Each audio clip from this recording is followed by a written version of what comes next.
Hi YouTube, it's Janet again. Tonight I'll be reading from the NA Basic text in Chapter 4, Step 4.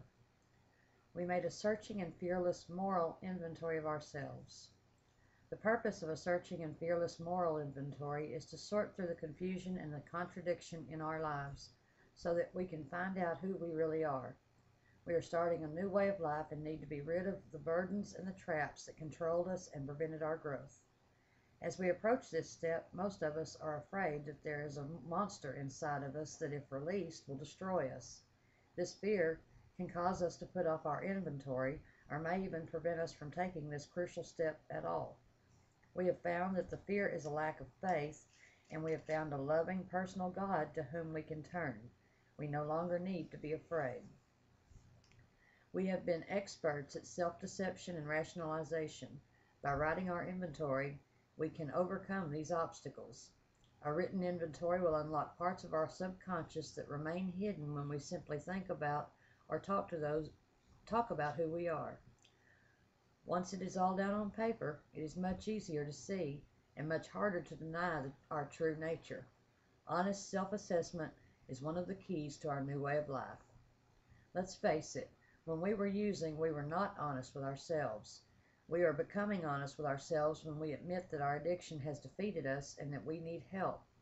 It took a long time to admit that we were beaten. We found that we did not recover physically, mentally, or spiritually overnight. Step 4 will help us towards our recovery. Most of us find that we are neither as terrible nor as wonderful as we supposed. We are surprised to find that we have good points in our inventory. Anyone who has some time in the program who has worked this step will tell you that the fourth step is a turning point in their life. Some of us make the mistake of approaching the fourth step as if it were a confession of how horrible we are, what a bad person we have been. In this new way of life, a binge of emotional sorrow can be dangerous. This is not the purpose of the fourth step. We are trying to free ourselves of living in old, useless patterns. We take the fourth step to grow and to gain strength and insight. We may approach the fourth step in a number of ways. To have the faith and courage to write a fearless inventory, step 1, 2, and 3 are necessary preparation. It is advised that before we start, we go over the first 3 steps with a sponsor. We get comfortable with our understanding of these steps. We allow ourselves the privilege of feeling good about what we are doing. We've been thrashing around for a long time and have gotten nowhere. Now we start the fourth step and let go of fear. We simply put it on paper to the best of our present ability. We must be done with the past, not cling to it. We want to look at our past in the face, see it for what it really is, and release it so we can live today. The past, for most of us, has been a ghost in the closet. We have been afraid to open the closet for fear of what the ghost might do to us. We do not have to look into the past alone. Our wills and our lives are now in the hands of a higher power. Writing a thorough and honest inventory seems impossible. It was as long as we were operating under our own power. We take a few quiet moments before writing and ask for the strength to be fearless and thorough. In step 4, we begin to get in touch with ourselves. We write about our liabilities such as guilt, shame, remorse, self-pity, resentment, anger, depression, frustration, confusion, loneliness, anxiety, betrayal, hopelessness, failure, fear, and denial.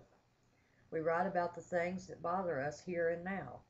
We have a tendency to think negatively, so putting it on paper gives us a chance to look more positively at what is happening. Assets must also be considered if we want to get an accurate and complete picture of ourselves. This is very difficult for most of us because it's hard to accept that we have good qualities. However, we all have assets, many of them newly found in the program, such as being clean, open-minded, God awareness, honesty with others, acceptance, positive action, sharing, willingness, courage, faith, caring, gratitude, kindness, and generosity. Also, our inventories usually include material on relationships. We review our past performance and our present behavior to see what we want to keep and what we want to discard. No one is forcing us to give up our misery. This step has a reputation of being difficult. In reality, it is quite simple. We write our inventory without considering the fifth step. We work step 4 as if there were no step 5. We can write alone or near other people. Whatever is more comfortable to the writer is fine. We can write as long or as short as is needed. Someone with experience can help. It is important that the important thing is to write a moral inventory. If the word moral bothers us, we may call it a positive negative inventory. The way to write the inventory is to write it. Think about an inventory. Talking about it, theorizing about the inventory will not get it written. We sit down with a notebook, ask for guidance, pick up our pen, and start writing. Anything we think about is inventory material. When we realize how little we have to lose and how much we have to gain, we begin this step. A basic rule of thumb is that we can write too little, yet we can never write too much. The inventory will fit the individual. Perhaps this seems difficult or painful. It may appear impossible.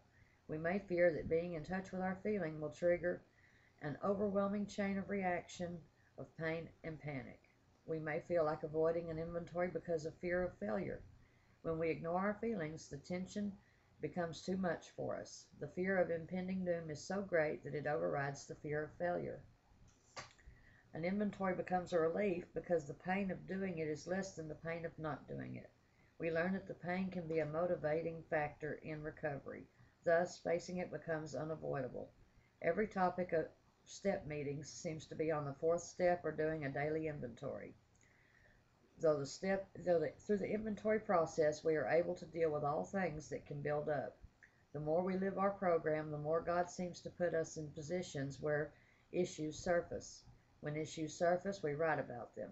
We begin to enjoy recovery because we have a way to resolve shame, guilt, or resentment. The stress once trapped inside of us is released. Writing will lift the lid off our pressure cooker. We decide whether we want to serve it up, put the lid back on it, or throw it out. We no longer have to stew in it. We sit down with paper and pen and ask for God's help in revealing the defects that are causing pain and suffering. We pray for the courage to be fearless and thorough, and in this inventory may help us put our lives in order. When we pray and take action, it always goes better for us. We are not going to be perfect.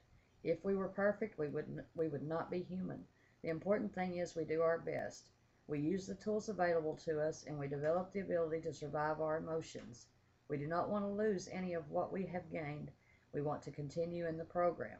It is our experience that no matter how searching and thorough, no inventory is of any lasting effect unless it's promptly followed by an equally thorough 5th step.